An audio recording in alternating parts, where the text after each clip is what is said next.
back, witches, wizards, and muggles, to the place where we unbox, review, and explore. And if you didn't notice, I have a special guest with me, my son, Noah. Yeah, my son Noah. He's been wanting to do a video with me for the longest time, and I thought, you know, you see what's behind us? The display case is finally finished. We got the doors with the locks and everything. Now, we have to take everything out of here and put it inside here so that it can be properly displayed. And I wanted to show you what I'm going to be taking out of here. I want to show you what I already have, what I started out with. So without further ado, I think he's ready. I'm ready. I think you're ready. Let's go! Ah! Oh my God! There's no... the chair! The chair broke in the last... Oh God! That was... Why did I just separate in here? Oh God, that hurt. Okay, we gotta go somewhere else. I forgot that chair. Hold on. Are you okay? Do you feel like you're gonna throw up? Do you feel nauseous or anything? No? He's a very good operator in this operator. For his first time, he's doing amazing. And you see this in my hand, right? This is what we're looking at today. The Harry Potter collectible doll from Mattel. Let's go open this thing. Wait a minute. You're the special guest. Do you want to open it? Yes. Okay, let's have you do the honors. Make sure everybody can see. Take it away. Do we need some help? All right. Okay, get her open. Wow. So here we are. We're getting it out of the box. It's got a lot of ties on it, so it holds everything in place in case you do want to just display it like I usually do. But this one isn't going to get displayed, so we're going to take these ties off by just ripping it out. Wow, that is strong. I know. So here we are. We got the Harry Potter, and it comes with extra ropes. All right, so now that we got it open with my helper, I wanted to show you this packaging real quick. So this is the packaging right here. Harry Potter. It's got a picture of Harry Potter on it. You know, this is just your basic display. But this is what's nice. This has writing all over it. Right here, it says, approach with extreme caution. And it's just got a bunch of stuff in the background that isn't really words, but it just looks really nice. And turn it over to the back, we got Harry Potter. And if you want to pause it right here, it's got a little story about Harry Potter. Down here, we've got, at the time, the ones that were available to collect. And down here, that Mattel stamp right there with the Wizarding World and Warner Brothers right there. So we know it's authentic. Now, my son actually had one of these. Is there anything you'd like to say about it? No? Okay, so let's give you a closer look. And here we have the Mattel version of Harry Potter. Right off the bat, you see his scar. He's got his messy hair, his glasses, his Gryffindor robes right there. And it kind of looks like a real piece of clothing, right? It's a little bit frayed and everything.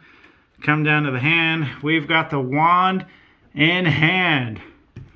They've even put the fingernails, the hand, and we got his pants all the way down to his feet. This Harry Potter from Mattel stands at, I believe it was about 10.5 inches tall. I had to get the Muggle tools back out to measure him. But he also comes with his Hogwarts robe. So, this is it, the Harry Potter from Mattel. I'm going to show you a couple things. Right off the bat, we've got plastic hair. Would have been kind of nice if it was like, you know, the artificial type hair. But these were going for about, I think, $18, $19 at Walmart and Target. So, I mean, for that price, I love it. We've got a little clear rubber band holding his glasses on, otherwise they would fall off. Same thing with the wand. There's a little clear rubber band, if you could see it, holding his wand in place. There we go.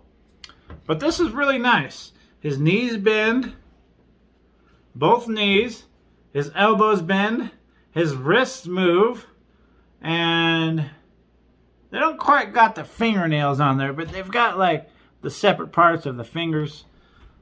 His head moves. He could tell you all about the head. He had one of these, and he'd walk up to me almost every day. And what would you tell me? I don't know. The head. You had the head in one hand and the Harry Potter in the other hand. Can you fix his head, Dad? So be careful with it because the head will pop off. But it also comes with this Harry Potter Hogwarts robe. And we'll put it on right now. Boom! There we go. Harry Potter in his Hogwarts robe. So the one thing about this robe is I mean, it doesn't fit perfect, as you can see. The hood is not even on his head. But the robe is nice. It's shiny. It's kind of got like a rough quality, kind of like I would imagine the real robe feels like. This, all in all, is very, very nice. So we've got the shoes on the feet right there. The shoes do come off, and I'll show you. So it's got a little slit in the back, and if we pull, oh my God, Harry Potter's feet! So the shoes do come off, which is quite nice. See if I can get it back on. I'll get it back on later. But this is quite nice. The glasses come off. I mean, it's not to scale. So if you're looking to get this and expect to like look at it and go, hands down, 100% Harry Potter features. Not really. I mean, the hair, the lightning scar, and the glasses. His face doesn't really look like Harry Potter. But that all that aside, some of the characters come with different kind of clothes. I think Hermione comes with a different set of clothes. But this is a really, really good thing to have to your collection if you're a Harry Potter collector. Now, right now, I think I'm going to hand over the video for a little bit to my helper. This is the Harry Potter doll, and it moves his legs. It's kind of hard. And when his legs bend, it's like he's winning. And his glasses, take a closer look. And this thing, that's his, it looks like a badge, but it's not. I think wants me to say, okay, enough about that. His glasses and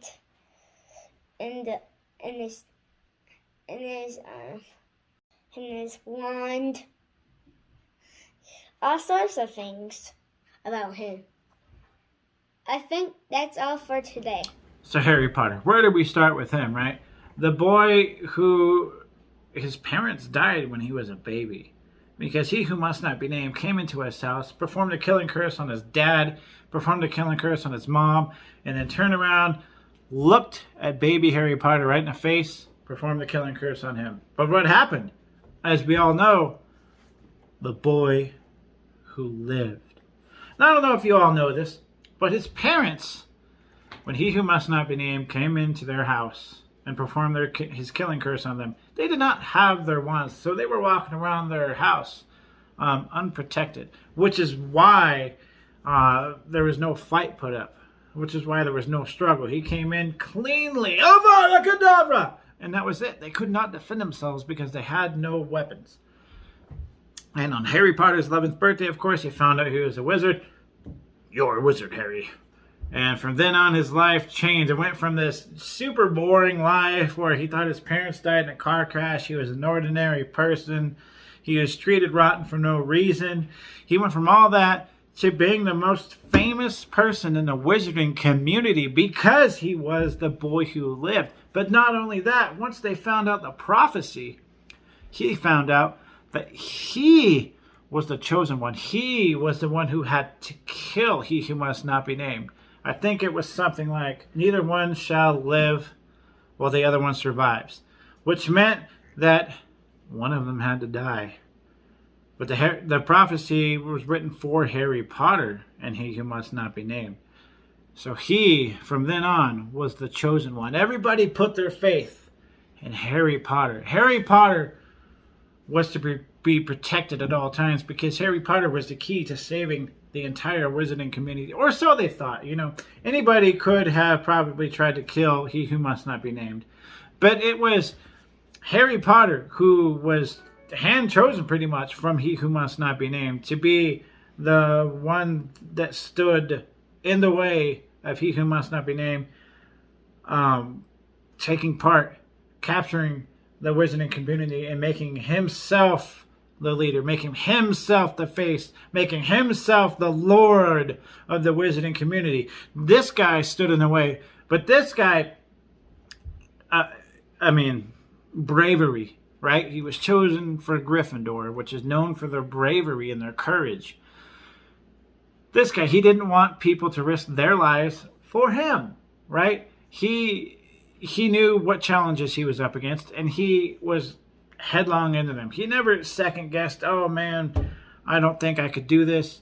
No, he knew it needed to be done, and he did whatever he needed to do it. I mean, he started the DA, with the help of Hermione and Ron, of course, but he started the DA when Umbridge came in and they couldn't perform magic, right? Everybody, you know, she was trying to make everybody think that he was lying about you-know-who being back. She would not let them perform magic. No defensive spells, no nothing. Because why would you perform defensive spells? Because there's nothing out there to protect yourself against. Who wants to possibly harm innocent children like yourselves?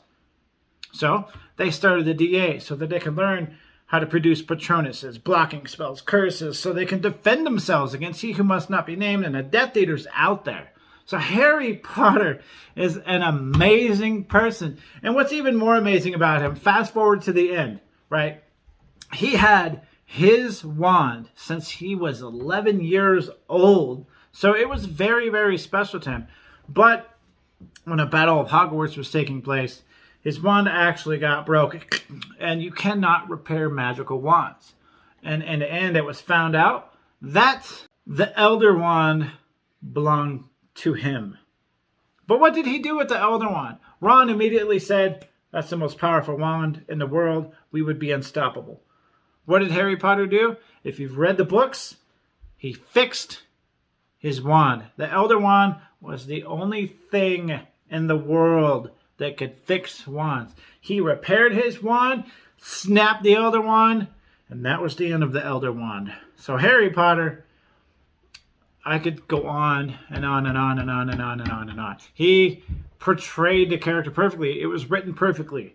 The troubled childhood, the hardships against him, the pressure put on him. It was written perfectly. The hero, he took it under his arms, and he didn't even want help. He wouldn't let people help him because he didn't want people to get hurt. He didn't want people to die because of him.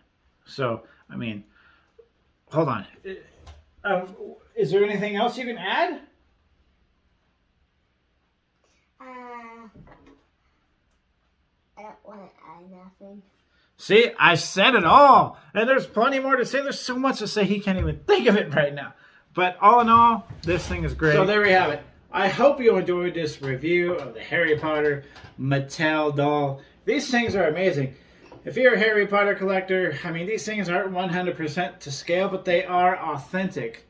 They have the Warner Brothers trademark. They have the Wizarding World trademark. So these things are the real deals. So if you want to see more of these, stay tuned. If you want to see wands, Horcruxes, unboxings, just whatever, hit that playlist, hit that subscribe button so that you can see all the magic and keep coming back so you don't miss any of it. And until next time, everybody, Max!